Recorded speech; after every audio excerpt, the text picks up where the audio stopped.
It's time to get that money. Did you guys see this article on LinkedIn where they cite that employers are planning to raise wages by 4.6%?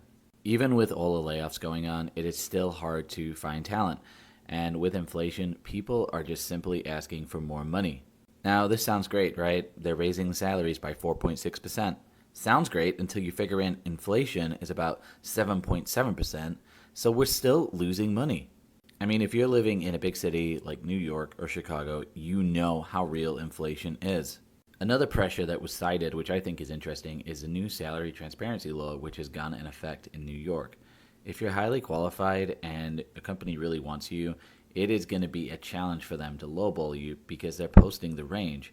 So if you go to apply for a job and suddenly you start talking about salary and they say we're going to pay you 110, but the range that is posted is 100 to 140, obviously you're going to say no, I want to get 130 to 140. So with those pressures, it's definitely going to be harder for companies to lowball people if they really want them to make a switch.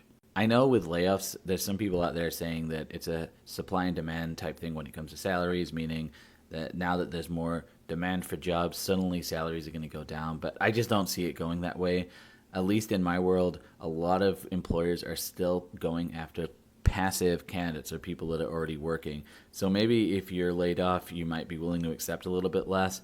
But on the whole, employees are wanting more money, and rightly so. We're experiencing a lot of inflation. It costs more to live. So employers need to be aware of this. And at the end of the day, if you don't pay your people well, somebody else will pay them better and you will lose them.